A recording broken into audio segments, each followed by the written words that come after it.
السلام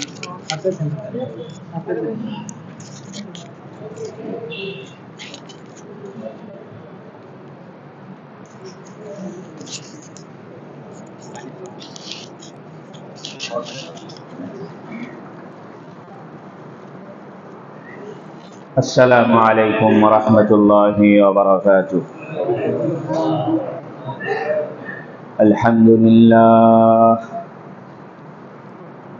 الحمد لله وكفى وسلام على عباده الذين اصطفى. الحمد لله الذي وحده والصلاة والسلام على من لا نبي بعده.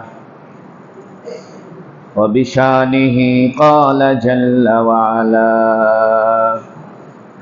إن الله وملائكته يصلون على النبي يا أيها الذين آمنوا صلوا عليه وسلموا تسليما. اللهم صل على محمد وعلى آل محمد كما صليت على إبراهيم وعلى آل إبراهيم إنك حميد مجيد. اللهم بارك على محمد وعلى آل محمد كما باركت على إبراهيم وعلى آل إبراهيم إنك حميد مجيد. আলহামদুলিল্লাহ, আল্লাহ তাবারাকা ওয়া তাআলার বড় মেহেরবানি যে আল্লাহ রাব্বুল ইজ্জত দীর্ঘদিন পরে সিয়াম সাধনার পরে ঈদুল ফিতরের পরে রাসূলুল্লাহ সাল্লাল্লাহু আলাইহি ওয়াসাল্লামের হাদিস মোবারকের দর্সে আমাদেরকে আসার বসার তৌফিক দান করেছেন। বলুন আলহামদুলিল্লাহ। আমরা মিশকাতুল মাসাবিহ কিতাব থেকে ঈমান সংক্রান্ত হাদিস পড়ছিলাম। আজকের হাদিস হযরতে আবু মুসা আশআরী রাদিয়াল্লাহু তাআলা আনহু থেকে বর্ণিত। তিনি বলেন, আন আবি মুসা আল আশআরী রাদিয়াল্লাহু আনহু قال قال رسول الله صلى الله عليه وسلم ثلاثة لهم أجران رجل من أهل الكتاب آمن بنبيه وآمن بمحمد والعبد المملوك إذا أدى حق الله وحق مواليه ورجل كانت عنده أمة يطأها فأدبها فأحسن تأديبها وعلمها فأحسن تعليمها ثم أعتقها فتزوجها فله أجران متفق عليه. আবু মুসা আশআরী একজন বিশিষ্ট সাহাবী। তার বাড়ি ইয়ামান দেশে। উনার আসল নাম আব্দুল্লাহ। তিনি ইয়ামান থেকে হিজরত করে মদিনা শরীফে এসেছিলেন। রাসূল সাল্লাল্লাহু আলাইহি সাল্লামের প্রতি ঈমান এনেছিলেন প্রায় ৭ম হিজরিতে। আবু মুসা আশআরী রাদিয়াল্লাহু আনহু নবীর যুগেও প্রশাসনিক দায়িত্ব পালন করেছেন এবং হযরত ওমরে ফারুক রাদিয়াল্লাহু আনহুর যুগেও প্রশাসনিক দায়িত্ব পালন করেছেন। তিনি একজন বিদ্বান সাহাবী ছিলেন এবং রাষ্ট্র পরিচালনার কাজেও তিনি দায়িত্ব বহন করেছেন। ৬৩ বছর বয়সে তিনি ইন্তেকাল করেছেন। এই আবু মুসা আশআরী, তার আসল নাম আব্দুল্লাহ। তিনি বলেন, রাসূলুল্লাহ সাল্লাল্লাহু আলাইহি ওয়াসাল্লাম বলেছেন, তিনটি বিষয়, সালাসাতুন লাহুম আজরান, তাদের জন্য দ্বিগুণ সওয়াব হবে। সুবহানাল্লাহ। তিন ধরনের ব্যক্তির সওয়াব কেমন হবে? দ্বিগুণ সওয়াব হবে। কয় ধরনের ব্যক্তি? তিন ধরনের ব্যক্তি। রাজুলুম মিন আহলিল কিতাবি আমানা বিনবিহি ওয়া আমানা বিমুহাম্মাদিন। ওই ব্যক্তি যে নাকি আহলে কিতাব অর্থাৎ ইহুদি অথবা খ্রিস্টান ছিল, ইহুদি অর্থাৎ মুসা আলাইহিস সালামের প্রতি ঈমান এনেছিল, যেমন আব্দুল্লাহ বিন সালাম রাদিয়াল্লাহু আনহু, এবং খ্রিস্টান ছিল আগে, যেমন সালমান আল ফারসি রাদিয়াল্লাহু আনহু। উনি আগে অগ্নি পূজারী ছিলেন, কিন্তু পরবর্তীতে তিনি খ্রিস্টান ধর্ম গ্রহণ করেছিলেন। পরে খ্রিস্টান ধর্মের পাদ্রীরা তাকে বলেছিলেন যে যিনি আখেরি নবী হবেন তিনি মদিনায় থাকবেন। এই জন্য সালমান ফারসি রাদিয়াল্লাহু আনহু বহু দেশ সফর করে মদিনায় পৌঁছেছিলেন এবং খ্রিস্টান ধর্ম ত্যাগ করে রাসূলুল্লাহ সাল্লাল্লাহু আলাইহি সাল্লামের হাতে হাত দিয়ে ইসলাম গ্রহণ করেছিলেন। তো নবী বলছেন সালাসাতুন, তিন ধরনের ব্যক্তি, লাহুম আজরান, তাদের দ্বিগুণ সওয়াব হবে, দুটো করে সওয়াব হবে, ডবল সওয়াব হবে। যে ব্যক্তি আহলে কিতাব ছিল অর্থাৎ ইহুদি ছিল অথবা খ্রিস্টান ছিল, আমানা বিনবিহি, সে তার নবীর প্রতি ঈমান এনেছিল, অর্থাৎ ইহুদিরা মুসা আলাইহিস সালামের প্রতি ঈমান এনেছিল, পরে নবীর যুগে নবী আসার পরে নবীর প্রতি আবার ঈমান এনেছে। আর খ্রিস্টানদের মধ্যে কিছু খ্রিস্টান ছিল যারা ঈসা আলাইহিস সালামের উম্মত ছিলেন, ঈসা আলাইহিস সালামকে বিশ্বাস করতেন, ঈমান আনতেন। নবী আলাইহিস সালাতু ওয়াস সালাম আসার পরে তারা আবার ইসলাম গ্রহণ করেছে। এরা দ্বিগুণ সওয়াব পাবে, এক নাম্বার। আর এক নাম্বারের হলো ওয়াল আব্দুল মামলুক, কৃতদাস, যে নাকি গোলাম।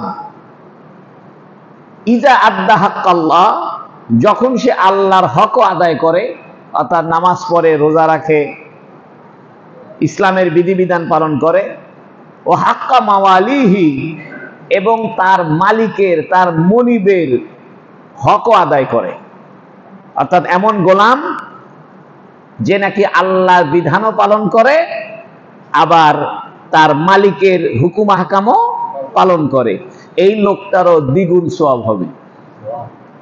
কয়টা গেল? দুইটা। এবার তিন নাম্বার, ওয়ারাজুলুন কানাত ইনদাহু আমাতুন, ওই ব্যক্তি যার কাছে কোনো দাসী আছে, বান্দি, কৃতদাসী আছে, এত উহা, সে এই দাসীর সঙ্গে সহবাস করে। দাসীর সঙ্গে কি করে? ইসলামে দাস দাসীর প্রথা, এটা যদি নতুন করে আবার কাফেরদের সঙ্গে যুদ্ধ হয় তাহলে দাস দাসীর প্রথা আবার ফিরে আসবে। এটা আমি বিস্তারিত আলোচনা করছি ইনশাআল্লাহ। আগে হাদিসটা শেষ করি। রাজুলুন কানাত ইনদাহু আমাতুন, আর ওই ব্যক্তি, যে ব্যক্তির কাছে কোনো দাসী আছে, এটা উহা, সে এই দাসীর সঙ্গে সহবাস করে, ফাআদ্দাবাহা, অতঃপর সে দাসীকে আদব শিখায়, শিষ্টাচার, ভদ্রতা শিখায়, ফাআহসানা তা'দীবাহা, এবং তার শিষ্টাচার, তার ভদ্রতা এটা খুব সুন্দর হয়, ওয়া আল্লামাহা, এবং তাকে এলেম শিখায়। কি শিখায়? এলেম শিখায়, কোরআন হাদিসের এলেম শিখায়। ফাআহসানা তা'লীমাহা, এবং তার এলেম শিক্ষাটা উত্তম হয়। সুম্মা আতাকাহা, অতঃপর সে এই দাসীকে মুক্ত করে দেয়, আজাদ করে দেয়। ফাতাযাওয়াজাহা, অতঃপর সে দাসীকে বিবাহ করে নেয়। ফালাহু আজরানে, তার জন্য দ্বিগুণ সওয়াব হবে। সুবহানাল্লাহ। মুত্তাফাকুন আলাইহি, এই হাদিসটা বুখারী শরীফেও আছে এবং মুসলিম শরীফেও এই হাদিসটা আছে। আমরা এই হাদিস থেকে তিনটে কথা জানলাম। একটা কথা হলো, যে ব্যক্তি অন্য ধর্মে ছিল, পরবর্তীতে ইসলাম গ্রহণ করেছে, সে দ্বিগুণ সওয়াব পাবে। তবে হিন্দুরা পাবে না, বৌদ্ধরা পাবে না, এটা পাবে শুধু আহলে কিতাবওয়ালারা। আহলে কিতাব মানে যারা ইতিপূর্বে কোন নবীর প্রতি ঈমান এনেছিল। যেমন খ্রিস্টানরা ঈসা আলাইহিস সালামের প্রতি ঈমান এনেছিল, পরে আবার মুহাম্মদ সাল্লাল্লাহু আলাইহি ওয়াসাল্লাম ঈমান এনেছে। আবার ইহুদিরা মুসা আলাইহিস সালামের প্রতি ঈমান এনেছিল, পরে আবার রাসূল সাল্লাল্লাহু আলাইহি ওয়াসাল্লামের প্রতি ঈমান এনেছেন। এই যারা আহলে কিতাব সত্য নবীর প্রতি ঈমান এনেছিল, পরবর্তীতে আবার মুহাম্মদ সাল্লাল্লাহু আলাইহি ওয়াসাল্লামের প্রতি ঈমান এনেছে, এরাও কয়টা সওয়াব পাবে? দুইটা সওয়াব পাবে, দ্বিগুণ সওয়াব পাবে। হিন্দুরা বৌদ্ধরা পাবে না। কারণ কি? কারণ তারা কোন নবীর প্রতি ঈমান আনে নাই। এখান থেকে একটা কথা বোঝা যায়, যদি কোনো ব্যক্তি ভুল পথ থেকে প্রথমে একটাকে সঠিক মনে করেছে, সঠিক মনে করে আমল করেছে, পরবর্তীতে এইটা ভুল বুঝতে পেরে আবার সঠিকটাকে কি করেছে? গ্রহণ করেছে, তাহলে তার সওয়াব কয়টা? দ্বিগুণ সওয়াব। এজন্য ইসলামে শরীয়তে যদি কোনো আলেম কোনো গবেষণা করতে গিয়ে, কোনো মুস্তাহিদ ইজতিহাদ করতে গিয়ে ভুল ইজতিহাদ করে এবং ইচ্ছাকৃত ভুল না করে, বরং সে গবেষণা করতে গিয়ে তার একটু ভুল হয়ে গেছে, পরবর্তীতে সে এই ভুল গবেষণা থেকে ফিরে এসে সঠিক গবেষণা গ্রহণ করেছে, এরও দুইটা সওয়াব হবে। এরও কয়টা সওয়াব হবে? দুইটা সওয়াব হবে। আমরা আল্লাহর কাছে আশা করতে পারি আমরাও দ্বিগুণ সওয়াব পাবো, কারণ আমরাও মুসা আলাইহিস সালাম, ঈসা আলাইহিস সালামকে সঠিক নবী হিসেবে মানি, বরং সমস্ত নবীদেরকে সঠিক নবী মানি, এবং আমাদের নবী মুহাম্মদ সাল্লাল্লাহু আলাইহি সাল্লামকে শেষ নবী হিসেবেও মানি। আশা করা যায় আল্লাহ আমাদেরকেও ডবল ডবল সওয়াব দান করবে। কারণ আমরা তো মুসা নবীকে অস্বীকার করি না, ঈসা আলাইহিস সালামকে অসম্মান করি না, কোন নবীকে আমরা অসম্মান করি না। এই জন্য এইখান থেকে একটা কথা বোঝা গেল, যদি কোনো মানুষ না বুঝে ভুল পথে থাকে, পরবর্তীতে সে তওবা করে সঠিক পথ গ্রহণ করে, তাহলে না বুঝে যে ছিল এটাতেও আল্লাহ একটা সওয়াব দিবেন। মনে করেন একটা লোক বেদাতি ছিল, সে খুব মহব্বতের সাথে বেদাতের কাজ করছে, বেদাত কাজ করত, কিন্তু সে খুব মহব্বতের সাথে। এই মহব্বতের কারণে সে একটা সওয়াব পাবে, আবার বেদাত থেকে তওবা করে যদি হক পথ গ্রহণ করে আরেকটা সওয়াব পাবে। বোঝা গেল আল্লাহ পাক কত বড় দয়ালু। আল্লাহ পাক সওয়াব দিতে কি করে না? কার্পণ্য করে না। দুই নম্বরে হলো ওয়াল আব্দুল মামলুক। আব্দুল মামলুক বলা হয় যেটা কৃতদাস, বাজারে বিক্রি হয়, যারা দাস দাসী। এই দাস দাসী আল্লাহর হক আদায় করেছে এবং তার মালিকের হক আদায় করেছে, এরও সওয়াব কয় গুণ? দ্বিগুণ। এখান থেকে বোঝা যায়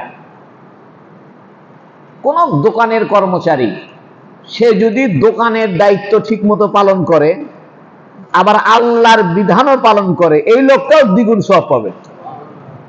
এই যে মার্কেটে যত কর্মচারী আছে বা যারা চাকরি করে, সরকারের প্রজাতন্ত্রের কর্মচারী, এরা যদি অফিসের ডিউটি ঠিকমতো পালন করে, অথবা ব্যবসা প্রতিষ্ঠানে যারা চাকরি করে এরা যদি ব্যবসা প্রতিষ্ঠানের দায়িত্ব ঠিকমতো পালন করে, আবার নামাজ কালাম আল্লাহর হক ঠিকমতো আদায় করে, একেও আল্লাহ ডবল সওয়াব দিবে। বরং আমরা যারা সংসার করতেছি, ছেলে মেয়ের জন্য বাজার করে আনতেছি, বাড়ি ঘর বানায় দিচ্ছি, ছেলে মেয়ের জন্য কাপড় কিনে দিচ্ছি, অর্থাৎ সংসারের দায়িত্ব পালন করে, পাশাপাশি আল্লাহর দায়িত্বও কি করে? আল্লাহর হক আদায় করে, এই লোকটারও দ্বিগুণ সওয়াব হবে। এই জন্য আমরা যারা সংসার করতেছি, সংসারের জন্য বাজারে যাচ্ছি, ছেলে মেয়ের জন্য কাপড় কিনে দিচ্ছি, ওষুধ কিনে দিচ্ছি, এগুলো বৃথা নয়, এগুলার কারণেও আল্লাহ আমাদেরকে একটা সওয়াব দান করবে। দেখেন আল্লাহ কত বড় দয়ালু। বলতেছে তুমি অন্য ধর্মে ছিলে, তবে হিন্দুরা পাবে না, কারণ হিন্দুদের কোন নবীর প্রতি ঈমান আনে নাই ওরা। বরং আশা করা যায় বর্তমানেও যদি কোন খ্রিস্টান ইসলাম গ্রহণ করে, সে কয়টা সওয়াব পাবে? কারণ আগের ধর্মে যে সে নবীকে মানছিল, সে নবী তো সত্য, নবী তো কি, কিন্তু ওই নবীকে আখেরি নবী হিসেবে মানা তার ঠিক হয় নাই। এই কথাটা ভুল বুঝতে পেরে সে যখন আবার ফিরে এসে আমাদের নবীকেই আখেরি নবী হিসেবে মেনে নিল, তাহলে পূর্বের ধর্মে খ্রিস্টান থাকার কারণে, অর্থাৎ একজন সঠিক নবীকে মেনে নেওয়ার কারণে 100, আবার ভুল বুঝতে পেরে সত্যিকারের আখেরি নবীকে মেনে নেওয়ার কারণে আর 100, দ্বিগুণ সওয়াব। আমরা যারা সংসার করতেছি আমাদেরও কি দ্বিগুণ সওয়াব। যারা কর্মচারী আছে দোকানের, ব্যবসা প্রতিষ্ঠানের, সরকারি চাকরিজীবী, এরা যদি সরকারি চাকরি বা পাবলিক চাকরি, প্রাইভেট চাকরি এগুলো ঠিক মতো আদায় করে, আবার আল্লাহর হক আদায় করে, এদেরও সওয়াব কয়টা? দ্বিগুণ। দুইটা সওয়াব, দুই ধরনের সওয়াব। এর দ্বারা ইসলাম একটা ভারসাম্যপূর্ণ অবস্থা ঘোষণা দিল। ইসলাম যদি বলতো যে খালি আল্লাহর ইবাদত করলেই সওয়াব, তাহলে মানুষ দোকানে ফাঁকি দিত। দোকানে কি দিত? বলতো বাবা আমি দোকানে ফাঁকি দিব, দিয়ে নামাজে তাড়াতাড়ি যাব, নামাজ পড়বে, এসে আরো নফল নামাজ বেশি করে পড়তেছে, তার নামাজ আরো বেশি করে পড়ি। এই জন্য দোকানে যদি কোনো লোক কর্মচারী হয়, দোকানে যদি ভিড় ভাট্টা থাকে, সে আইসা নফল না পড়া উচিত। নফল না পড়ে তাড়াতাড়ি দোকানদারি করাটা তার জন্য সওয়াবের কাজ। যেমন ঈদের মধ্যে মার্কেটে ভিড়, এখন দোকানের কর্মচারী যোহর নামাজ পড়তে আসছে, আসে উনি আরো 10 টাকা নফল পড়তেছে, এটা তার জন্য ঠিক হবে না। কারণ দোকানদারি করাটাও তার জন্য কি ইবাদত, দোকানদারি করাটাও কি ইসলাম জীবন ঘনিষ্ঠ ধর্ম। আল্লাহু আকবার। এমন একটা ব্যালেন্স ইসলাম ঘোষণা করছে যাতে দুনিয়ার মানুষের ক্ষতি না হয়। আল্লাহ যদি বলে দিতেন যে খালি নামাজ পড়লেই সওয়াব, দোকানদারি করলে সওয়াব নাই, তাহলে মানুষ বিপদে পড়তো, কেউ দোকানদারি করতো না। আবার দোকানদারি করলেও ফাঁকিবাজি করতো, যে সারাদিন দোকানদারি করি। আল্লাহ আমাদের অন্তরে একটা প্রশান্তিও দিল। যারা ব্যবসা করে, ব্যবসার কাজে ব্যস্ত থাকে, এরা অনেক সময় দেখা গেল যে ইবাদত বন্দেগী অতটা করতে পারে না, সময় পায় না। যারা চাকরি করে, এরা সকাল 10টায় চাকরিতে গেছে, বিকাল 5টায় আসছে, তো মাঝখানে কোরআন তেলাওয়াত করতে পারেনি, নফল নামাজ পড়তে পারেনি, জিকির আজকার ঠিক মতো করতে পারেনি, এতে অসুবিধা নাই। সে যদি তার দুনিয়াবি দায়িত্বটা ঠিক মতো পালন করে, ওতেও আল্লাহ একটা সওয়াব দিবে, আবার আল্লাহর হুকুম পালনের জন্য আবার একটা সওয়াব পাবে। সুবহানাল্লাহ। 3 নম্বরের হলো ওই বান্দি। এখন একটা কথা হলো, দাস দাসী সম্পর্কে একটা কথা বলি। অনেকে মনে করে যে দাস দাসী প্রথাটা ঠিক না, অথবা এই প্রথা ইসলাম পছন্দ করেনি, এ কথা ভুল। যদি নতুন করে আবার আমাদের ভারতের সাথে যুদ্ধ লাগে, ধর্মীয় যুদ্ধ, ভৌগোলিক যুদ্ধ না, ইসলাম প্রতিষ্ঠা করার জন্য যুদ্ধ লাগছে, তাহলে ভারতের মহিলাদেরকে যদি ধরে আনা যায়, এরা সব কি হয়ে যাবে? দাস দাসী হবে। আপনার মনে প্রশ্ন, দাস দাসী এটা একটা কথা হলো হুজুর? একটা মানুষকে আপনার যুদ্ধের ময়দান থেকে ধরে আনা তাকে দাসী বানায় দিবেন, আর ছেলেদেরকে ধরে নিয়ে আসা গোলাম বানায় দিবেন, এটা কেমন? আমি বলি, আধুনিক যুগের জেলখানার চাইতে দাস দাসী প্রথা অনেক ভালো। কেমনে ভালো? আধুনিক জেলখানায় কেউ বিয়ে করতে পারে? বলেন না। আধুনিক জেলখানায় স্বামীর সাথে সহবাস করতে পারবে? আধুনিক জেলখানায় কেউ কামাই রোজগার করতে পারবে? আধুনিক জেলখানায় কেউ জেলখানার সীমানার বাইরে ঘোরাঘুরি করতে পারবে? তাহলে বর্তমানের জেলখানা হলো নির্ধারিত জায়গার মধ্যে তাকে থাকতে হবে, 4 দেওয়ালের বাইরে যাইতে পারবে না। ইসলাম বলতেছে যে শোনো, তুমি যুদ্ধ করতে আসছো। কি করতে আসছে? যুদ্ধ করতে আসছো, তোমার কপালে তো হত্যাই ছিল প্রাপ্য, তাই না? হত্যা করে দেওয়াটাই তার প্রাপ্য ছিল, কারণ সে যুদ্ধে আসছে। ইসলাম তাকে হত্যা না করে জীবিত ধরে আনছে, ধরে আনা তার উপরে দয়া করছে, ধরে আনা কি করছে? দয়া করছে। দ্বিতীয়ত, ইসলাম যুদ্ধের ময়দান থেকে দাস দাসীকে, ছেলে মেয়েদেরকে ধরে এনে পরবর্তীতে তাদের ইসলাম গ্রহণের করার সুযোগ দান করে ভবিষ্যতে জান্নাতে যাওয়ার ব্যবস্থা করছে। বুঝেননি কথাটা? এই জন্য দেখা যায় ইসলামে হাজারো গোলাম এরা পরবর্তীতে ইসলাম গ্রহণ করছে। হাজারো গোলাম ছিল, এরা পরবর্তীতে ইসলাম গ্রহণ করে বড় বড় আলেম পর্যন্ত হয়েছে। ইসলাম বলতেছে দাস দাসী মানে কি? দাস দাসী মানে হলো সাধারণ মানুষের মতোই থাকবে, তবে তুমি দ্বিতীয় শ্রেণীর নাগরিক। কি শ্রেণীর নাগরিক? দ্বিতীয় শ্রেণীর নাগরিক। কারণ তুমি যুদ্ধে আসছিলে, যেহেতু তোমাকে যুদ্ধের ময়দান থেকে ধরা হয়েছে, তুমি যুদ্ধের জন্য আসছিলে, সেখান থেকে তোমাকে গ্রেফতার করা হয়েছে, অতএব তোমার স্বাধীনতা একটু কমায় দেওয়া হবে। সেটা কি? তুমি যা কামাই করবে সব কামাইয়ের মালিক কে হবে? মালিক হবে। তারপরেও ইসলাম গোলামদেরকে এবং বান্দীদেরকে সহবাসের অনুমতি দিছে। কারণ একজন বান্দী, একজন দাসী, তারও তো জৈবিক চাহিদা আছে। এখন জেলখানায় যে একটা মহিলাকে মনে করেন 5 বছরের জেল, তাহলে 5 বছরে এই মহিলার সহবাস করতে পারবে না।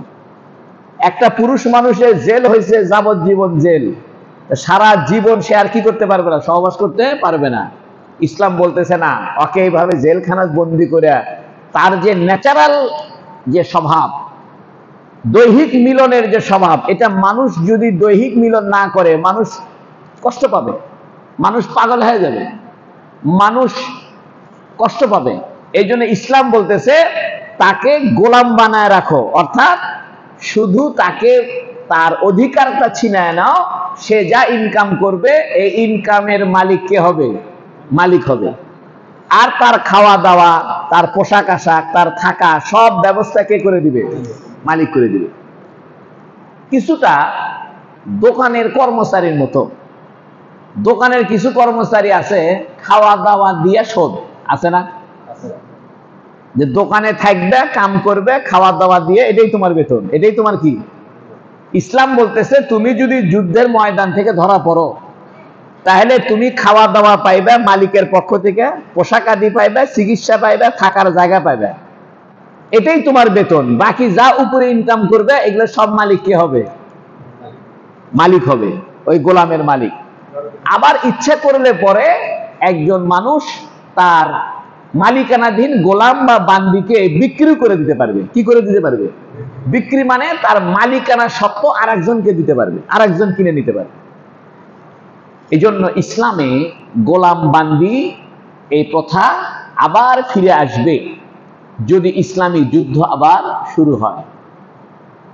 আবার নতুন করে গোলাম বান্দি পৃথিবীতে আসবে। কোরআন হাদিসে গোলাম বান্দির হাজারো মাসলা মাসাইল এখনো আছে। যেমন ইচ্ছা করে কেউ যদি রোজা ভঙ্গ করে তাহলে তার একটা গোলাম আজাদ করতে হয়। কি করতে হয়? আর গোলাম যদি না পায় তাহলে 2 মাস রোজা রাখতে হয়। কয় মাস রোজা রাখতে হয়? 2 মাস লাগাতার 60টা রোজা রাখতে হয়। 60টা রোজাও যদি রাখতে না পারে, অসুস্থ হয়, তাহলে সে 60 জন মিসকিনকে কি করতে হয়? খানা খাওয়াইতে হয়। 3টা পদ্ধতি আছে। একটা পদ্ধতি হলো গোলাম আজাদ করা, একটা হলো লাগাতার 2 মাস রোজা রাখা, আর একটা হলো অসুস্থ হলে রোজা রাখতে না পারলে 60 জন মিসকিনকে 2 বেলা খানা খাইতে দেওয়া। এই জন্য ইসলামে গোলামের প্রথাকে আমরা খুব খারাপভাবে চিত্রায়িত করেছি। বরং গোলামের প্রথার দ্বারা সুবিধা হলো তার যৌনতার স্বাধীনতা সে ভোগ করবে, সে সহবাস করতে পারবে। 2 নম্বরে সে খানা দানা পাবে, চিকিৎসা পাবে, পোশাক পাবে, বাসস্থান পাবে, ঘোরাফেরা করতে পারবে। একটা মানুষকে জেলখানায় 10 বছর বন্দি রেখে দিয়েছেন, তার জীবন শেষ, তার সহবাসও সে বঞ্চিত, সে নির্ধারিত জায়গার থেকে বাইরে যাইতেও বঞ্চিত, সে উপায় কামাই করতে কি বঞ্চিত। কিন্তু গোলাম সে সব জায়গায় ঘুরে বেড়াতে পারবে, এবং সব জায়গায় ঘুরে বেড়ার কারণে, মুসলমানদের সঙ্গে মিশার কারণে তার অন্তরে ইসলাম গ্রহণ করার সুযোগ আল্লাহ তাকে দিয়ে দিবে। এই জন্য দেখা যায় অনেক গোলাম কি হয়েছে? মুসলমান হয়েছে। ইসলাম গোলামের সঙ্গে ভালো ব্যবহার করতে বলছে। যেমন এক গোলাম যুদ্ধের ময়দান থেকে ধরা পড়ছে, যুদ্ধবন্দী হলো গোলাম। যুদ্ধবন্দীরাই কি? যুদ্ধবন্দীদেরকে কি বলা হয়? গোলাম বলা হয়। এখন এটা সেনাপ্রধানের ইচ্ছা, সে চাইলে যুদ্ধবন্দীকে হত্যাও করে দিতে পারে যদি সে বেশি খারাপ হয়, চাইলে পরে বিনিময় করতে পারে, যুদ্ধবন্দী কি করতে পারে, বিনিময় করতে পারে, চাইলে পরে তাকে গোলাম বানায়ও রাখতে পারে। এটা যুদ্ধকালীন পরিস্থিতিতে গোলাম সৃষ্টি হয়। এরকম না যে মানুষকে একটা ধরে নিয়ে এসে বাজারে বেচে দিবেন, সেরকম না, বরং যুদ্ধকালীন পরিস্থিতি থেকে তিনটা অবস্থা। যুদ্ধের পরিস্থিতি থেকে ধরে আনছেন, ধরে যদি দেখেন যে লোকটা বেশি খারাপ, তাহলে তাকে হত্যা করে দিতে পারেন। যদি দেখেন যে না বেশি খারাপ না, বিনিময় করা যায়, তাহলে মুসলমানরাও তো কাফেরদের হাতে কি হবে, বন্দী হতে পারে, তো ওই বন্দির সাথে এই বন্দি কি হবে, বিনিময় হবে। তাও যদি না হয়, এদেরকে আপনি রেখে দিবেন, মুক্ত বাতাসে ছেড়ে দিবেন, এদের সহবাসের অধিকার থাকবে, এদের খানা দানা পোশাক আশাক চিকিৎসার স্বাধীনতা পাবে, তবে এরা দ্বিতীয় শ্রেণীর নাগরিক হয়ে থাকবে। কি শ্রেণীর নাগরিক? দ্বিতীয় শ্রেণীর নাগরিক। এই জন্য ইসলাম একটা গোলাম, মসজিদে নববীতে রাসূল সাল্লাল্লাহু আলাইহি সাল্লাম এক গোলামকে ধরে বেঁধে রাখছেন মসজিদের খুঁটির সাথে, আর নবী বলে দিছে গোলামের সাথে ভালো ব্যবহার করো, ভালো ভালো খাবার খাওয়াও, ভালো ভালো পোশাক দাও, সে যুদ্ধবন্দী। যুদ্ধবন্দী তো গোলাম, যুদ্ধবন্দী কি গোলাম। সাহাবায়ে কেরাম ভালো ভালো খাবার নিয়ে এসে তাকে দিচ্ছে, গায়ের ভালো চাদরটা খুলে তাকে দিছে। পরবর্তীতে 3 দিন পরে সে বলতেছে, ইয়া রাসূলুল্লাহ, আমার এই দড়িটা একটু খুলে দেওয়া যায়, আমি একটু ওখান থেকে ওযু করে আসবো। সুবহানাল্লাহ। তো নবী আলাইহিস সালাম দড়ি খুলে দিয়েছেন, মসজিদের সামনে কুয়া ছিল, কুয়ার থেকে ওযু করে এসে বলতেছে, ইয়া রাসূলুল্লাহ, আমি বুঝতে পারছি, আপনাদের স্বভাব চরিত্র দেখে বুঝতে পারছি ইসলাম সঠিক ধর্ম, আমাকে তাড়াতাড়ি মুসলমান বানায় দেন। এটাই হলো ইসলামে গোলামের অবস্থা। এরকম না যে বাজারে খালি বেচবেন, মারবেন, পিটবেন, সেটা না, বরং এটা যুদ্ধবন্দীদের একটা শ্রেণী, যুদ্ধবন্দীদের একটা শ্রেণী। তাই নবী আলাইহিস সালাম বলতেছেন, ওয়ারাজুলুন কারাত ইনদাহু আমাতুন, যদি কোনো ব্যক্তির কাছে কোনো দাসী থাকে, এটা উহা, সে দাসীর সঙ্গে সহবাস করে,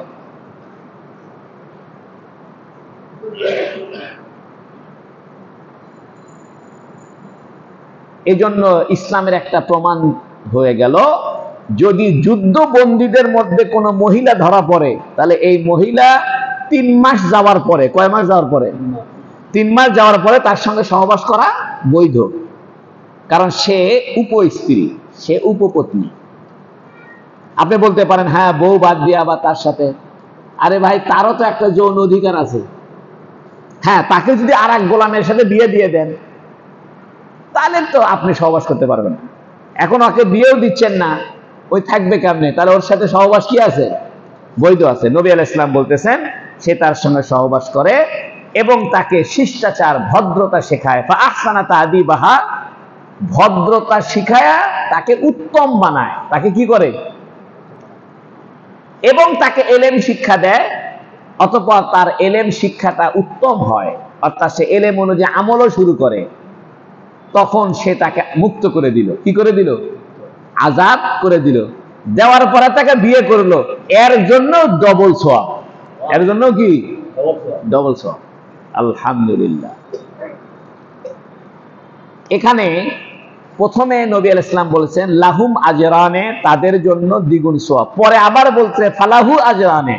এর দ্বারা বিশেষ করে ইঙ্গিত হলো, যদি কোনো মানুষ যুদ্ধবন্দী কোনো মহিলাকে বন্দী করে, সে মহিলার 3 অবস্থা হতে পারে। হয়তো যুদ্ধবন্দী হিসেবে তাকে কতল করে দেওয়া যাবে, হত্যা করে দেওয়া যাবে, কারণ যুদ্ধের ময়দানে তো সে হত্যা হওয়ারই যোগ্য ছিল। 2 নম্বরে তাকে যুদ্ধবন্দী হিসেবে বিনিময় করা যাবে। 3 নম্বরে যুদ্ধবন্দী হিসেবে বিনিময় যদি না হয় বা না করা যায় বা করা না হয়, তাহলে তাকে সে স্ত্রীর মর্যাদা দিবে। কিসের মর্যাদা দিবে? স্ত্রীর মর্যাদা দিবে। তাহলে এর জন্য কয়টা সওয়াব? 2টা সওয়াব। ওয়ান ইবনে ওমর রাদিয়াল্লাহু আনহুমা قال قال رسول الله صلى الله عليه وسلم أمرت أن أقاتل الناس حتى يشهدوا أن لا إله إلا الله وأن محمدا رسول الله ويقيموا الصلاة ويؤتوا الزكاة فإذا فعلوا ذلك عصموا مني دماءهم وأموالهم إلا بحق الإسلام ওয়া হিসাবুহুম আলাল্লাহ। ইবনে ওমর রাদিয়াল্লাহু আনহু থেকে বর্ণিত, অর্থাৎ হযরত ওমরের ছেলে আব্দুল্লাহ বিন ওমর, উনি থেকে বর্ণিত। তিনি বলেন যে রাসূল সাল্লাল্লাহু আলাইহি ওয়াসাল্লাম আমাকে বলেছেন, আন উকাতিলান নাস, আমি মানুষের সঙ্গে যুদ্ধ করতেই থাকবো। এখানে আসলে ঘটনা হয়েছে কি, এটা খাইবারের যুদ্ধের ঘটনা। খাইবারের যুদ্ধের মধ্যে হুজুর সাল্লাল্লাহু আলাইহি সাল্লাম বললেন যে আগামীকাল আমি একজনের হাতে পতাকা দিব, আল্লাহ তাকে ভালোবাসে, সেও আল্লাহকে ভালোবাসে, এবং তার হাতে বিজয় হবে। তো সাহাবায়ে কেরাম চিন্তা করলেন যে কে লোকটা, কে? আল্লাহ তাকে ভালোবাসে, সেও আল্লাহকে ভালোবাসে, তার হাতে বিজয় হবে, লোকটাকে। তো পরের দিন নবী আলাইহিস সালাম হযরত আলীকে এঁকে দিলেন। কি দিলেন? পতাকাটা দিলেন। তখন হযরত আলী বললেন যে ইয়া রাসূলুল্লাহ, আমি কতক্ষণ পর্যন্ত যুদ্ধ চালায় যাব? অর্থাৎ আমার যে যুদ্ধ করব, আমি কতক্ষণ পর্যন্ত বা কোন সময় পর্যন্ত বা কি পরিস্থিতি পর্যন্ত যুদ্ধ করতেই থাকব? তখন নবী আলাইহিস সালাম বললেন, ক্বালা রাসূলুল্লাহ সাল্লাল্লাহু আলাইহি ওয়াসাল্লাম, রাসূল বলেছেন, আমারতু আন উকাতিলান নাস, উমিরতু, আমাকে নির্দেশ দেওয়া হয়েছে যে আমি মানুষের সঙ্গে যুদ্ধ করতেই থাকব, হাত্তা ইয়াশহাদু আল্লা ইলাহা ইল্লাল্লাহ, যতক্ষণ না এক আল্লাহর সাক্ষী তারা না দিবে, ওয়া আন্না মুহাম্মাদার রাসূলুল্লাহ, এবং মুহাম্মদ আল্লাহর রাসূল এই কথার স্বীকৃতি না দেওয়া পর্যন্ত আমি যুদ্ধ করতে থাকব। ওয়া ইউকিমুস সালাহ, নামাজ যতক্ষণ পর্যন্ত মানুষ কায়েম না করবে, ওয়া ইউতুজ যাকাত, যতক্ষণ পর্যন্ত মানুষ যাকাত না দিবে, আমাকে হুকুম দেওয়া হয়েছে যেন আমি কি করতে থাকি? যুদ্ধ করতেই থাকি। ফাইযা ফাআলু যালিকা আসামু মিন্নি দিমাআহুম, মানুষ যদি এই কাজগুলো করে, অর্থাৎ আল্লাহকে সত্য বলে সাক্ষী দেয়, মুহাম্মদ সাল্লাল্লাহু আলাইহি ওয়াসাল্লামকে আল্লাহর রাসূল হিসেবে সাক্ষী দেয়, নামাজ কায়েম করে এবং যাকাত দেয়, তাহলে তারা তাদের রক্তকে আমার থেকে নিরাপদ করে নিল, অর্থাৎ তাদের রক্ত প্রবাহিত করা জায়েজ হবে না। ওয়া আমওয়ালাহুম, এবং তাদের সম্পদও নিরাপদ হয়ে গেল।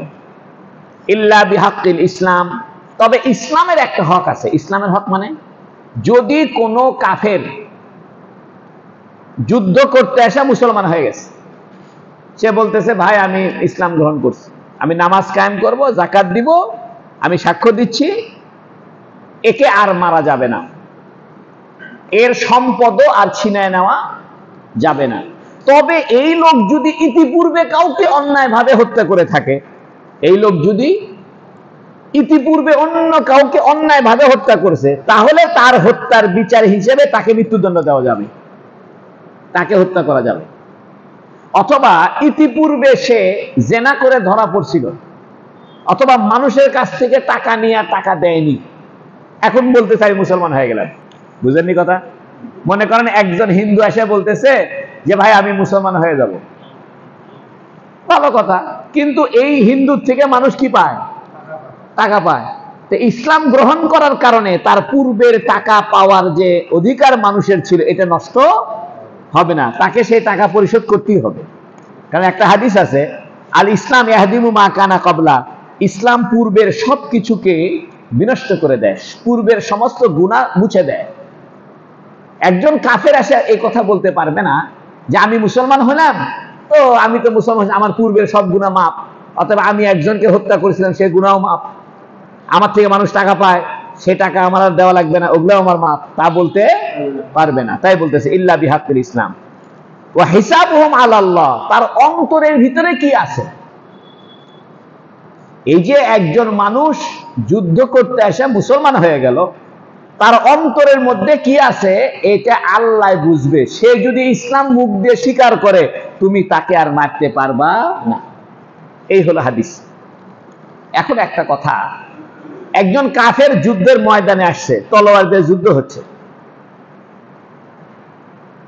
সে যুদ্ধ করা অবস্থায় বলতেছে লা ইলাহা ইল্লাল্লাহ মুহাম্মাদুর রাসূলুল্লাহ, এটা হবে না। তলোয়ার ফেলে দিতে হবে, ফেলে দিয়ে বলবে, হাত উঁচু করে বলবে যে আমি ইসলাম গ্রহণ করলাম, তাহলে তাকে নিরাপত্তা দেওয়া হবে, স্যারেন্ডার করতে হবে। এখন সে স্যারেন্ডার না করে যদি যুদ্ধরত অবস্থায় যুদ্ধ করতে করতেই যদি সে ইসলাম গ্রহণ করে, এই ইসলাম গ্রহণ কবুল হবে না। এখন মনে করেন একজন যুদ্ধ করতেছে আর বলতেছে লা ইলাহা ইল্লাল্লাহ মুহাম্মাদুর রাসূলুল্লাহ, ভাই আমি মুসলমান হয়ে গেছি ভাই, কিন্তু তলোয়ার থামায় না, তলোয়ার কি করে না, তাহলে ইসলাম বলতেছে তাকে হত্যা করো না, তার হাতে মারো, অথবা এমন জায়গাত মারো যাতে মরে না যায়, বেঁচে থাকে, তাও তাকে কি করো না, হত্যা করো না। একবার এক সাহাবী যুদ্ধের ময়দানে একজন কলেমা পড়ছে, তারপরেও তাকে সে হত্যা করছে। তো আয়েশা নবীকে বলতেছে, ইয়া রাসূলুল্লাহ, অমুকে যুদ্ধের ময়দানে কলেমা পড়ছে, আমি তাও মারছি, তুমি ধোঁকাবাজ। নবী করছে, তুমি কি তার অন্তর ফাড়ে দেখছিলা? হাল শাকাক্তা কলবাহু, তুমি কি তার অন্তর বিদীর্ণ করে দেখছো যে আসলে সে কাফেরই ছিল, কেন মানলা? নবীর রাগ হয়ে গেছে। একটা প্রশ্ন হতে পারে যে কলেমায়ে শাহাদত ঈমান না আনা পর্যন্ত যুদ্ধ করতেই থাকতে হবে, কিন্তু নিয়ম তো তা না। নিয়ম হলো যুদ্ধের আগে তাকে প্রস্তাব দেওয়া হবে যে তুমি জিজিয়া দাও, কি দাও, জিজিয়া দাও, ট্যাক্স দাও, কর দাও। 2 নম্বরে প্রস্তাব দেওয়া হবে, তুমি যদি জিজিয়া না দাও তাহলে আমাদের সাথে একটা সন্ধি করো, চুক্তি করো। যুদ্ধের আগে কাফেরদের সঙ্গে 2 অবস্থা, একটা অবস্থা হলো তার সঙ্গে চুক্তি করা, আর একটা অবস্থা হলো তাকে বাধ্য করা তুমি ট্যাক্স দিবে। এটাকে জিজিয়া কর বলে। কেন? দেখেন, মুসলমানরা যাকাত দেয়, কাফেররা কি যাকাত দেয়? মুসলমানদের 100 টাকায় 2.5 টাকা যাকাত হিসেবে গণ্য হচ্ছে, অর্থাৎ 100 টাকার মধ্যে 2.5 টাকা আপনাকে গরিব মানুষকে দিয়ে দিতেই হবে। এখন মুসলমানরা যাকাত দেয়, কাফেররা যাকাত দেয় না, তাহলে কাফেরদের কাছে তো টাকা জমতেই থাকবে, ওরা সেই টাকা দিয়ে বোমা বানাবে আর ইসরায়েলে মারবে। এই জন্য ইসলাম বলতেছে গোটা পৃথিবীর সম্পদের মালিক সবাই, গোটা পৃথিবীর সম্পত্তির মালিক সবাই, অতএব মুসলমানরা যাকাত দিবে, কাফেররা ট্যাক্স দিবে। এখন মুসলমানরা যাকাত ঠিকই দিচ্ছে, কিন্তু কাফেররা ট্যাক্স দেয় না। কাফেররা যদি ট্যাক্স না দেয় তাহলে কাফেরের কাছে টাকা জমতেই থাকবে, জমতে জমতে কোটি কোটি টাকার মালিক হয়ে যাবে। যেমন বিল গেটস কোটি কোটি টাকার মালিক, তাই না? হাজার হাজার লক্ষ লক্ষ কোটি কোটি টাকার মালিক বিল গেটস। কিন্তু যদি ইসলাম যদি পৃথিবীতে প্রতিষ্ঠিত থাকতো, তাহলে মুজাহিদরা যা বলতে, বিল গেটস হয় মুসলমান হও, যাকাত দাও, আর না হলে তুমি তোমার ধর্মে থাকো, ট্যাক্স দাও, আর না হয়তো আমাদের সাথে চুক্তি করো, বছরে কত টাকা দিবে, কারণ টাকার মালিক তুমি একা হইতে পারবে না, গোটা পৃথিবীর সবাই মিলে এক পরিবার। এই জন্য ইসলামের যুদ্ধের কনসেপ্ট এটা বোঝার দরকার। ইসলাম এরকম বলেনি যে ধাম করে যায় কাফেরের সাথে যুদ্ধ বাজারে, তা বলেনি। ইসলাম বলছে প্রথমে কাফেরকে দাওয়াত দাও, দাওয়াত দিয়ে বলো ভাই ইসলাম গ্রহণ করো। সে যদি বলে, কাফের যদি বলে না আমি ইসলাম গ্রহণ করব না, কাফের রাষ্ট্র, ব্যক্তি কাফের না, ব্যক্তি কাফের না, কিন্তু কাফের রাষ্ট্র। এখন কাফের রাষ্ট্র বলে যদি বলে যে না আমরা ইসলাম গ্রহণ করব না, যাকাতও দিব না, তাহলে 2 নম্বরে বলা হবে তুমি জিজিয়া দাও, ট্যাক্স দাও, কর দাও। কারণ কি? কারণ আমরা যাকাত দিচ্ছি, কারণ আমাদের সম্পত্তির মধ্যে তো গরিব মানুষের অধিকার আছে। আমরা আমাদের সম্পদ যাতে কুক্ষিগত না হয়, এক জায়গায় বেশি জমা না হয়ে যায়, এই জন্য আমরা যাকাত দিচ্ছি। কাফেররা তোমরা যদি যাকাত না দাও তাহলে তোমাদের টাকাটা জমতে জমতে পাহাড় পর্যন্ত হবে, আর এগুলো দিয়ে তোমরা বম বানাবে আর মুসলমানদেরকে মারবে। এই জন্য ইসলামের এই যে বিধান, হয় যাকাত না হয়তো ট্যাক্স। এই হাদিসের মধ্যে তো ট্যাক্সের কথা বলা হলো না, ডাইরেক্ট বলা হলো যতক্ষণ পর্যন্ত তোমরা আল্লাহ এক এ কথার সাক্ষী না দিবা ততক্ষণ পর্যন্ত কি হবে, যুদ্ধ চলতেই থাকবে। এটা অন্য হাদিস আছে। এটা কি হাদিস আছে? অন্য হাদিস আছে। তো এক হাদিসের মধ্যে সব থাকা জরুরি না, অন্য হাদিসের দ্বারা এটা প্রমাণিত যে যুদ্ধের আগে তাদেরকে দাওয়াত দেওয়া হবে যে ভাই তোমরা মুসলমান হয়ে যাও, যদি মুসলমান না হও তাহলে জিজিয়া কর দাও, জিজিয়া কর না দিলে পরিস্থিতি অনুযায়ী চুক্তি করো। وعن أنس رضي الله تعالى عنه أنه قال قال رسول الله صلى الله عليه وسلم من صلى صلاتنا واستقبل قبلتنا وأكل ذبيحتنا فذلك المسلم الذي له ذمة الله وذمة رسوله فلا تغفر الله في ذمته رواه البخاري. আরেকটা হাদিস আসছে হযরত আনাস রাদিয়াল্লাহু আনহু থেকে বর্ণিত, রাসূল সাল্লাল্লাহু আলাইহি সাল্লাম বলেছেন, যে ব্যক্তি আমাদের সাথে নামাজ পড়ে, আমাদের সাথে কি করে, মান সাল্লা সালাতানা, অথবা আমাদের নামাজের মতো নামাজ পড়ে, আমরা যেরকম ফজর যোহর আসর মাগরিব এশা 5 ওয়াক্ত নামাজ পড়ি, এই 5 ওয়াক্ত নামাজ পড়ে এবং আমাদের কেবলাকে কেবলা হিসেবে মেনে নিয়েছে, বাইতুল্লাহ শরীফকে কি হিসেবে মেনে নিয়েছে, কেবলা হিসেবে মেনে নিয়েছে। ও আকালা যাবিহাতানা, এবং আমাদের জব করা জিনিস খায়, ফাযালিকাল মুসলিম, সেই মুসলমান।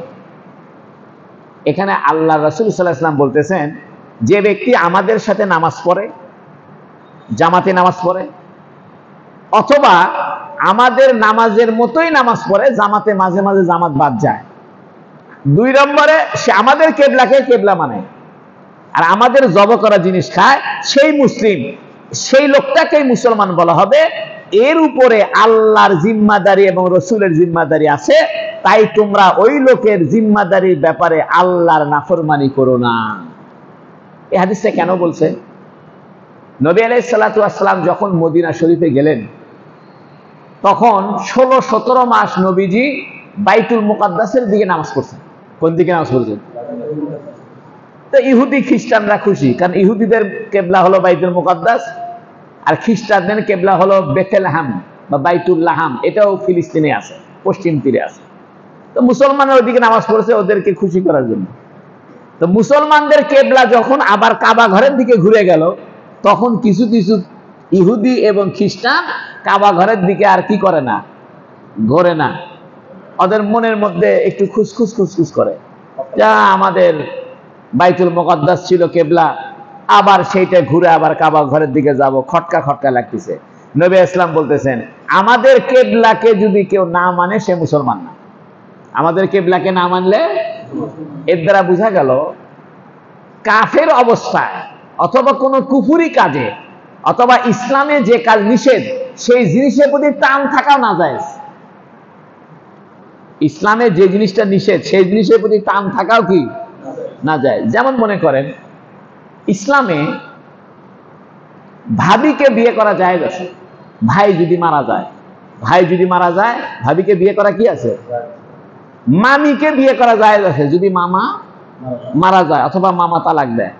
চাচিকে বিয়ে করা যায় আছে, যদি চাচা মারা যায় বা চাচি তালাক দেয়। এটা বৈধ কাজ। বরং কিছু কিছু ক্ষেত্রে এটা দরকারও আছে। মনে করেন 2 ভাই মিলে সংসার, হঠাৎ করে বড় ভাই মরে গেছে, তো ভাবি বয়সও কম, আবার আর এক জায়গায় বিয়ে দিলে কোন লোক আসবে, আসার পরে আবার কোন ভেজাল বাজবে, সম্পত্তি নিয়ে ঝামেলা হবে, তো ছোট ভাইয়ের সাথে বিয়ে দিল, এতে কোনো সমস্যা নাই। এটা বৈধ কাজ, কিন্তু তার মনের মধ্যে এটা পছন্দ হয় না, অর্থাৎ এই বিধানকে সে ঘৃণা করে। এই বিধানকে সে কি করে? অর্থাৎ ইসলামের কোন বিধানকে কেউ যদি ঘৃণা করে, মনে মনে এটাকে যদি সে অবমূল্যায়ন করে, তাহলে সে মুসলমান থাকে না, মুসলমান থাকে না। তাই নবী বলতেছেন, আমাদের সাথে নামাজ পড়াকে যে ঘৃণা মনে করে না এবং আমাদের কেবলাকে কেবলা হিসেবে মেনে নিয়েছে, আমাদের জব করা জিনিসও সে খায়। তো মদিনা শরীফে ওই কিছু খ্রিস্টান, কিছু ইহুদি নবীর যুগে এরা মুসলমানদের জব করা জিনিস খাইতে ইতস্ত করত। খাইতে কি করত? ইতস্ত করত। তো নবী বলতেছেন, শোনো, আমাদের সাথে নামাজ যে ব্যক্তি পড়বে, আমাদের কেবলাকে যে কেবলা হিসেবে মানবে, আমাদের জব করা জিনিস যে ব্যক্তি খাবে, সেই লোকই মুসলমান। এই লোকের জন্য আল্লাহ এবং আল্লাহ রাসূলের জিম্মাদারি আছে। অর্থাৎ এরা আল্লাহ রাসূলের জিম্মায়, তোমরা আল্লাহর নাফরমানি করো না, আল্লাহর জিম্মাদারির ব্যাপারে বা তাকে নিরাপত্তা দেওয়ার ব্যাপারে কি করো না, নাফরমানি করো না। এখন শোনেন, একজন মানুষ বেদাত করে কিংবা ইসলামের কোন শাখাগত বিষয় তার সাথে আপনার দ্বন্দ্ব, আপনি তাকে কাফের বলতে পারবেন না, কারণ সে আমাদের সাথে নামাজ পড়ে, আমাদের কেবলাকে কেবলা মানে, আমাদের জব করা জিনিস। হ্যাঁ, এখন মনে করেন একটা উদাহরণ দিই, জামাতে ইসলাম আছে, তবলিগ জামাত আছে, এটা বাস্তব কথা। তবলিগ আলাদা, জামাত ইসলাম দেখে পান না, এটাকে না বলে কিছু নাই, এটা ভিতরে সবাই জানে। আবার জামাত ইসলাম ও তবলিগ আলাদা খুব একটা পছন্দ করে না। আহলে হাদিস লোকেরা হানাফি লোকদেরকে পছন্দ করে না, হানাফি লোকেরা আহলে হাদিসকে পছন্দ করে না। কিন্তু আপনি একজন আরেকজনকে কাফের বলতে পারবেন না, কারণ সে আমাদের সাথে নামাজ পড়ে, আমাদের কেবলাকে কেবলা মানে, আমাদের জব করা জিনিস খায়। নবী ইসলাম বলে দিলেন, শোনো, তোমাদের মধ্যে ছোটখাটো মতভেদ থাকবে, কেউ চরমনাই, কেউ জামাত, কেউ বলে আহলে হাদিস, কেউ কওমি, কেউ আলিয়া, তাই বলে কেউ কাউকে আবার কাফের ফতোয়া দিতে যাবে না, কারণ সে আমাদের সাথে নামাজ পড়ে, আমাদের কেবলাকে কেবলা মানে, আমাদের জব করা জিনিস। কথাটা ক্লিয়ার? দেখেন, মতভেদ থাকবেই, দুনিয়াতে মতভেদ ছাড়া নাই।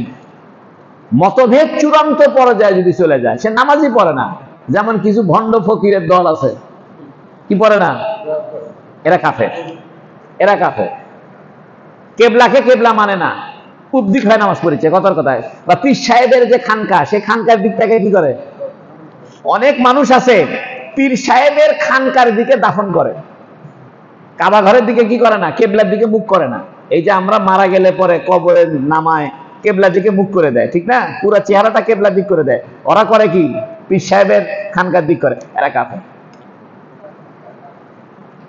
অনেক পীরের মুরিদ আছে গরুর গোশত খায় না, অনেক পীরের মুরিদ আছে কি গরুর গোশত খায় না। আরে ভাই, গরুর গোশত হালাল, খাচ্ছ না কেন? কোচে না, আমরা গরুর গোশত খাই, এগুলো ঠিক নয়, পীর সাহেবের নিষেধ। কিসের নিষেধ? পীর সাহেবের নিষেধ, পীর সাহেব খায় না। কোন হালাল জিনিসকে নিজের উপরে হারাম করে নাও, হ্যাঁ অসুখের কারণে খান না, সেটা ভিন্ন কথা।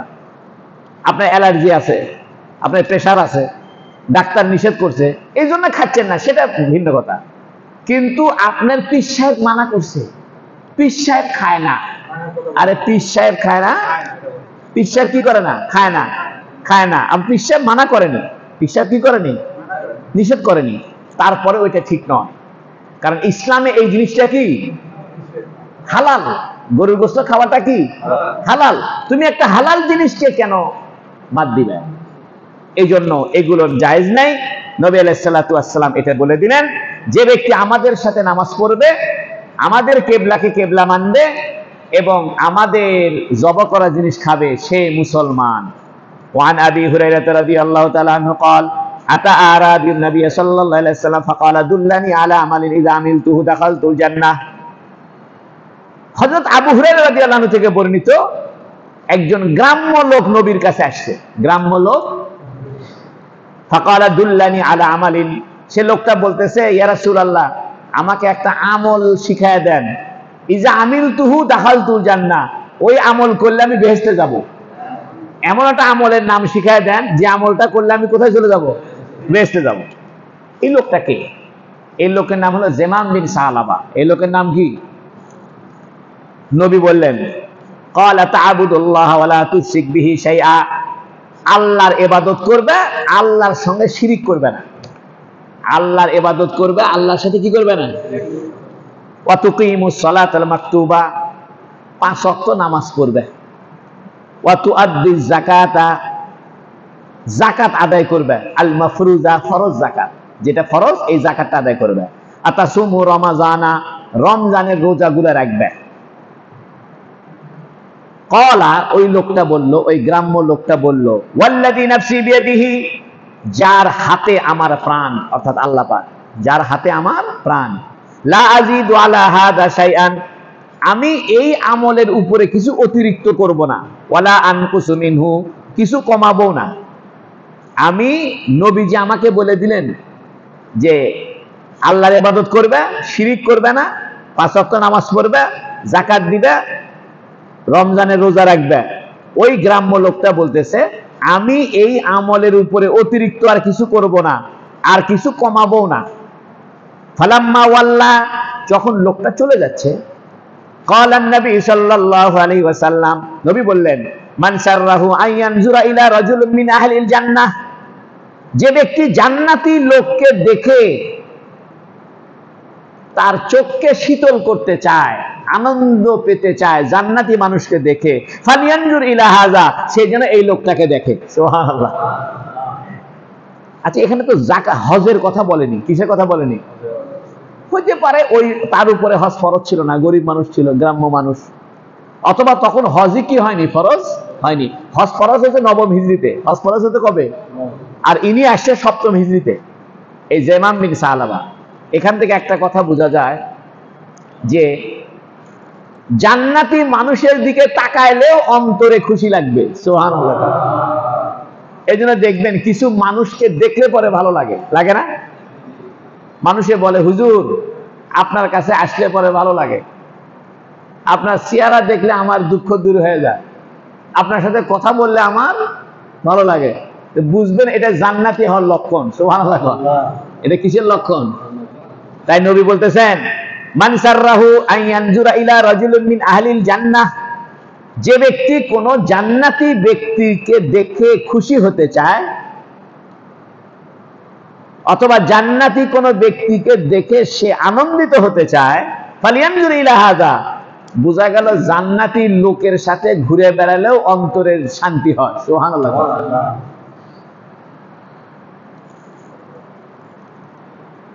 ওয়ান সুফিয়ান ইবনে আব্দুল্লাহ সাকাফি, সুফিয়ান বিন আব্দুল্লাহ সাকাফি থেকে বর্ণিত, ক্বালা কুনতু ইয়া রাসূলুল্লাহ, সুফিয়ান বিন আব্দুল্লাহ সাকাফি তিনি বলতেছেন, ইয়া রাসূলুল্লাহ কুল্লি ফিল ইসলাম কওলান, আপনি ইসলামের একটা কথা আমাকে বলে দেন, ইসলামের একটা কথা আমাকে বলে দেন। লা আসআলু আনহু আহাদান বাদাকা, আপনার পরে আর কারো কাছে আমি জিজ্ঞেস করব না, অর্থাৎ আপনার কাছেই শুধু এটা জিজ্ঞেস করলাম, ইসলামের একটা আমল আমাকে বলে দেন, আমি অন্য কারো কাছে আর জিজ্ঞেস করব না। ওয়াফি রিওয়ায়াতিন গায়রাকা, অন্য বর্ণনা আছে যে আপনি ছাড়া অন্য কারো কাছে জিজ্ঞেস করব না, বা আপনার পরে অন্য কারো কাছে জিজ্ঞেস করব না। ক্বালা, নবী বললেন, কুল আমানতু বিল্লাহ, তুমি বলো আমি আল্লাহর প্রতি ঈমান এনেছি। সুম্মাস্তাকিম, অতঃপর তুমি এতে সুদৃঢ় থাকো, এতে সুদৃঢ় থাকো। দেখেন, নবী আলাইহিস সালাতু ওয়াস সালাম কে সাহাবী জিজ্ঞেস করছে যে ইসলামের কোন একটা আমলের কথা বলে দেন, আমি আপনার পরে আর কারোর কাছে জিজ্ঞেস করব না। এর দ্বারা বোঝা যায় নবীর হাদিস পাওয়া গেলে এর বাইরে আর কোনো কথা নাই। নবীর হাদিস পাওয়া গেলে বাইরের কথা নাই। তো নবী দুটা কথা বলছে, বলো আমি আল্লাহর প্রতি ঈমান আনলাম, আর সুদৃঢ় থাকো। সুদৃঢ় থাকো মানে ঈমানের যত দাবি আছে, ঈমান আনার কারণে যে সমস্ত আল্লাহর হুকুম আহকাম তোমার উপরে আরোপ হয়েছে, সাব্যস্ত হয়েছে, এগুলোকে পালন করো। অর্থাৎ নামাজ, রোজা, হজ, যাকাত, এগুলো সব কি করতে থাকো, পালন করতে থাকো। আর একটা হাদিস শোনাই, আপনাদের কষ্ট হচ্ছে না তো? আন তালহা ইবনে উবাইদিল্লাহ قال جاء رجل الى رسول الله صلى الله عليه وسلم من اهل نجد سائر الراس نسمع دبي صوته। তালহা বিন উবাইদুল্লাহ থেকে বর্ণিত, তিনি বলেন যে এক ব্যক্তি রাসূল সাল্লাল্লাহু আলাইহি ওয়াসাল্লামের কাছে আসলো নজদ এলাকা থেকে। কোন এলাকা থেকে? সাইর আর রাস, তার মাথার চুল এলোমেলো, বোঝা যাচ্ছে সে সফর করে আসছে। কি করে আসছে? সফর করে আসছে। নাসমা দাবিয়া সাউতিহি, আমরা তার আওয়াজের ঘনঘনানি শুনতেছি। নবীর সাথে কথা বলতেছে, তো কথা বলার সময় যে কথার একটা ঘনঘন ঘনঘন আওয়াজ হয়, এই আওয়াজটা শুনতেছি, বুঝতেছি না। ওয়ালা নাফকাহু, বুঝতেছি না কি বলে, মা ইয়াকুলু। হাত্তা দানা মিন রাসূলিল্লাহ সাল্লাল্লাহু আলাইহি সাল্লাম, এক পর্যায়ে লোকটা রাসূলের কাছে আসলো। ফাইদান হুয়া ইয়াসআলু আনিল ইসলাম, এক পর্যায়ে সে নবীর কাছে জিজ্ঞেস করলো ইসলাম সম্পর্কে, ইসলাম কাকে বলে। ফাকাল রাসূলুল্লাহ সাল্লাল্লাহু আলাইহি সাল্লাম খামসু সালাওয়াতিন ফিল ইয়াউমি ওয়াল লাইলা, রাত এবং দিনে 5 ওয়াক্ত নামাজ। রাত দিনে কয় ওয়াক্ত নামাজ? ফাকাল হাল আলাইয়া গায়রা হুন্না, ওই লোকটা বলল এই 5 ওয়াক্ত নামাজ ছাড়া আর কিছু আছে কি? ফাকাল লা, নবী বললেন না, 5 ওয়াক্ত নামাজের বাইরে আর কিছু নাই। ইল্লা আন তাতাওয়া, তবে তুমি নফল করতে পারো। কি করতে পারো? নফল করতে পারো। ক্বালা রাসূলুল্লাহ সাল্লাল্লাহু আলাইহি সাল্লাম সিয়ামু শাহরি রমাদান, নবী বললেন তোমার উপরে দ্বিতীয় কাজ হলো রমজান মাসে রোজা রাখা। ফাকালা হাল আলাইয়া গায়রুহু, লোকটা বলল, ইয়া রাসূলুল্লাহ, এই রমজানের রোজার বাইরে আর কিছু আছে? ক্বালা লা ইল্লা আন তাতাওয়া, নবী বললেন, না, তবে তুমি নফল পড়লে পড়তে পারো। ক্বালা ওয়া যাকারা লাহু রাসূলুল্লাহ সাল্লাল্লাহু আলাইহি ওয়াসাল্লাম যাকাতা, নবী আলাইহিস সালাম তার কাছে যাকাতের কথাও বললেন। কিসের কথা? যাকাতের কথাও বললেন। ফাকালা হাল আলাইয়া গায়রাহা, লোকটা বলল, ইয়া রাসূলুল্লাহ, এই যাকাতের বাইরে আর কিছু? ফাকালা লা ইল্লা আন তাতাওয়া, নবী বললেন, না, তবে নফল পড়তে পারো। কি পড়তে পারো? অর্থাৎ অতিরিক্ত টাকা দান করতে পারো। ফাকালা, নবী বলেন, তলহা বলতেছেন, ফাআদবারা রাজুলু, লোকটা চলে যাচ্ছে। ওহুয়া ইয়াকুলু, লোকটা বলতে বলতে চলে যাচ্ছে, ওয়াল্লাহি লা আযীদু আলা হাযা ওয়ালা আনকুসু মিনহু, খোদার কসম, আমি নবী আমাকে যে কথাগুলো বললেন এটা আমি কমও করব না, বেশিও করব না। কম করব না, বেশি করব না মানে নবী তো বলেই দিল নফল করলে করতে পারো। এর মানে হলো আমি যেভাবে নবীর কাছে শুনছি সেভাবেই আমি কি করব? বয়ান করব। বর্ণনা করার সময় অতিরিক্ত কম বাড়া করব না। এর দ্বারা বোঝা যায় সাহাবায়ে কেরাম নবীর কাছ থেকে হাদিস যেভাবে শুনছেন সেভাবেই আমাদেরকে বয়ান করছেন, শব্দে শব্দে বয়ান করছেন। এরকম না শুনছে একরকম বলছে এরকম, সেরকম না। এই জন্য সাহাবী বলতেছে, আমি নবীর থেকে যা শুনলাম এটা অতিরিক্ত বাড়াবাড়িও করব না, আবার কমও করব না। ফাকাল রাসূলুল্লাহ সাল্লাল্লাহু আলাইহি সাল্লাম, আফলাহার রাজুলু ইন সাদাকা, লোকটা যদি সত্য বলে থাকে তাহলে সে সফল কাম হয়ে গেল। এই হাদিস থেকে একটা মাসলা বের হয়েছে, এই মাসলাটা বলে দোয়া করে দিই। মাসলাটা হলো, নবীজি বললেন, লোকটা প্রশ্ন করছে, ইয়া রাসূলুল্লাহ, ইসলাম সম্পর্কে জিজ্ঞেস করছে। তো নবী বলছেন তুমি 5 ওয়াক্ত নামাজ পড়বে। লোকটা বলতেছে যে নামাজের বাইরে আর কিছু আছে? নবী বলেন তুমি অতিরিক্ত নফল পড়লে পড়তে পারো। একই রকম ভাবে লোকটা জিজ্ঞেস করছে ইসলাম কি জিনিস, নবী বলছেন রমজানে রোজা রাখতে।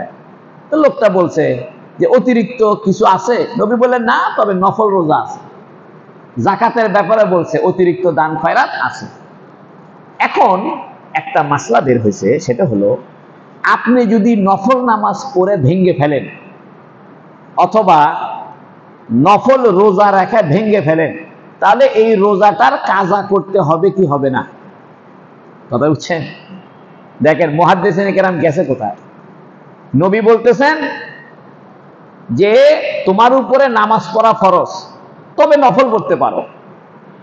ইমাম আজম আবু হানিফা রহমতুল্লাহ আলাইহি আর ইমাম শাফি রহমতুল্লাহ আলাইহি এই হাদিস থেকে দুইটা কথা বের করছেন। ইমাম শাফি বলতেছেন যে নফল নামাজ শুরু করে যদি ভেঙ্গে ফেলে অসুবিধা নেই। কি নাই? অসুবিধা নেই, এটার কাজা করতে হবে না। নফল রোজা রাখার পরে যদি রোজা ভেঙ্গে ফেলে এতে অসুবিধা নাই। কিন্তু ইমামে আজম আবু হানিফা রহমতুল্লাহ আলাইহি বলতেছেন যে না, নফল রোজা রাখা ভাঙলেও কাজা করতে হবে। কারণ নবী বলছেন তোমার উপরে 5 ওয়াক্ত নামাজ পড়া ফরজ, তবে যদি নফল পড়ো, এর মানে নফল পড়া এটাও তোমার জন্য শুরু করলে পরে ফরজ হয়ে যাবে। শুরু করলে কি হয়ে যাবে? ফরজ হয়ে যাবে। কথা বুঝছেন? দেখেন নবীর কথার ভাবটা দেখেন। নবী বলছেন তোমার উপরে 5 ওয়াক্ত নামাজ। তো লোকটা বললো ইয়া রাসূলুল্লাহ, এই নামাজের বাইরেও আরো কিছু আসেনি? নবী বললেন না, তবে নফল পড়তে পারো। এর মানে নফল যদি পড়ো শুরু করো তাহলে কার মতো হয়ে যাবে? ফরজের মতো হয়ে যাবে। আর ইমাম শাফি বলতেছে যে না, নফল নফলই থেকে যাবে। এই জন্য মাসলা হলো যদি নফল নামাজ পড়তে যায় ভেঙ্গে দেন তাহলে নামাজের কাজা করতে হবে।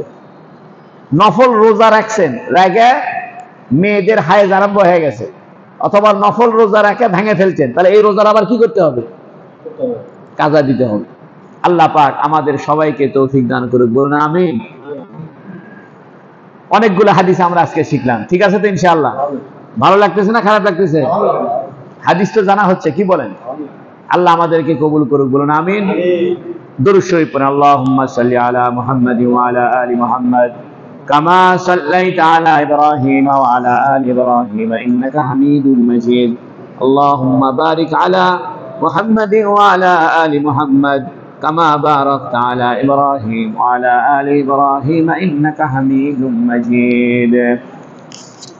আল্লাহ আল্লাহ আল্লাহ।